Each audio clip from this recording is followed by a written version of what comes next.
judulnya hari ini yaitu mengarahkan diri dan berlari-lari kepada panggilan Tuhan. Ya. Karena kalau mengarahkan diri saja tanpa berlari-lari, saudaraku, tidak cukup.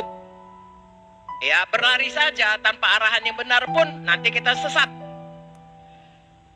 Mengarahkan diri, berlari-lari tetapi tidak sampai pada tujuan, itu juga gagal.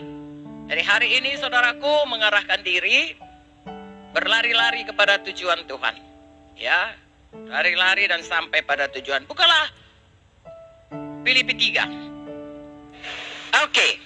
Kalau saudara baca di atasnya, itu dikatakan oleh Paulus, semua tai angin, bukan tai angin, semuanya itu sampah. Bahasa Inggrisnya dung. Dung itu kotoran kerbau. Semua yang kudapat itu semua sampah. Satu yang aku mau, mengenal Tuhan, mengenal Yesus.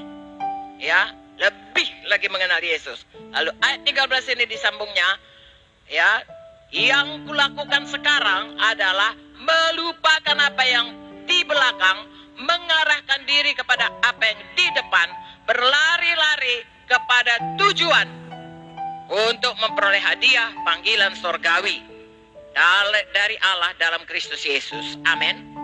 Jelas. 1, meninggalkan semua yang di belakang. 2, mengarahkan diri ke depan. Lihat pada saya. Ya, 3, berlari-lari. 4, tentu sampai pada tujuan.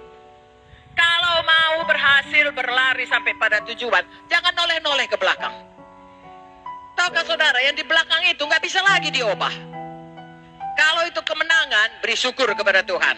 Pujilah Tuhan hai jiwaku, pujilah Tuhan hai segenap batinku. Pujilah Tuhan hai jiwaku, janganlah lupakan segala kebaikannya. Tapi jangan noleh ke belakang.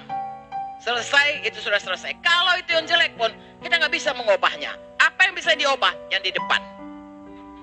Makanya Tuhan katakan, lupakan semua di belakang. Mari sekarang mengarahkan diri.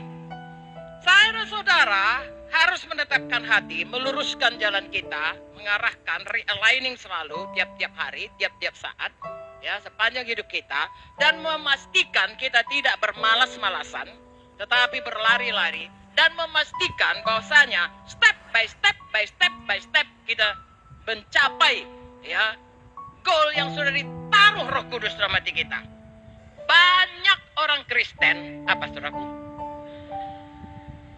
yang dalam hidupnya mengenai Filipi 3, 13, 14 ini bahkan belum memulai mengarahkan diri. Kalau selamat sudah pasti. Kalau nggak selamat itu nggak ada persoalan. Sudah selamat, muter, ya, sampai tidak pernah mengarahkan diri ke depan. Hari ini saya luruskan lagi jalan kita, saudaraku. Jangan sampai kehilangan. Mundur pun tak boleh. Harus bertumbuh. Dan bertumbuhnya cukup bertumbuh. Firman Tuhan berkata, kalau engkau mengasihi aku, engkau akan mematuhi segala perintahku. Kita tahu betul, 6 bulan yang lalu dengan sekarang ini, cara hidup kita dalam mematuhi Tuhan lebih baik sekarang ini ketimbang Desember lalu.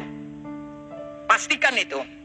Kalau tidak, saudaraku, belum terlambat, tolong baharui hati saudara. Pastikan saudara mengasihi Tuhan dengan segenap hati saudara, segenap jiwa saudara, segenap kuat saudara, segenap akal budi saudara, dan kasih itu terus bertambah. Kepatuhan itu terus bertambah. Kalau dulu ditegur Roh Kudus, kita bandel, sekarang ini enggak lagi. Contohnya, ya, kalau dulu ada firman Tuhan, kita asal baca, sekarang ini enggak lagi. Karena kalau kita mengasihi Tuhan, 2 perkara yang paling jelas, yaitu 1, saudara mengasihi firman-Nya. Pada mulanya adalah firman itu. Jadi kalau saudara mengasihi Tuhan, saudara mengasihi firman-Nya. Nah, itu salah satu contoh saudara mengasihi. Kalau tidak lengkap, tolong, ada kesempatan. Luruskan jalan saudara. Tolong dikasihi firman Tuhan. Amin, saudaraku. Kalau tadinya saudara hanya sekali baca saja, sekarang saudara suka membacanya. Maka orang yang berbahagia, suka Taurat Tuhan, dia akan berbahagia. Amin. Kalau tadinya saudara seperti menggali emas tadi, saudara gali, dapat lapisan bongkah di sini. Tahun ini saudara dapatkan jauh lebih dalam. Tahun lalu ku baca juga ini, tapi nggak seperti ini pengertianku. Tahun ini aku dapat lebih lagi. Terima kasih Tuhan. Semua kita harusnya begitu. Kalau belum begitu, sekali lagi, luruskanlah tolong jalan saudara. Saya tahu semuanya kita banyak yang bisa distraksi. Mungkin anak kita, saudaraku, mau sekolah atau banyak persoalannya. Mungkin kita, saudaraku, mungkin rumah tangga kita. Mungkin pekerjaan kita, mungkin masa depan kita menjadi tanda tanya besar. Tapi apapun dikatakan, hukum pertama mengasihi Tuhan, mengasihi firman-Nya. Jangan sampai saudara kehilangan kasih semula. Satu lagi, kalau mengasihi Tuhan, Roh Kudus. Kepatuhan kepada Roh Kudus. Ya, kepatuhan kepada firman, suka firman, patuh pada firman, mengandalkan firman. Itu artinya suka sama Tuhan, mengandalkan Tuhan. Ya, satu lagi Roh Kudus. Roma 5:5 berkata, Roh Kudus dicurahkan rata dalam hati kita. Melimpah, apalagi saudara Bapak Roh Kudus suruh mayasika romaraspandu. Melimpah-limpah Roh Kudus. Sekarang seberapa banyak orang dalam Kristus dia dipimpin oleh Roh Kudus.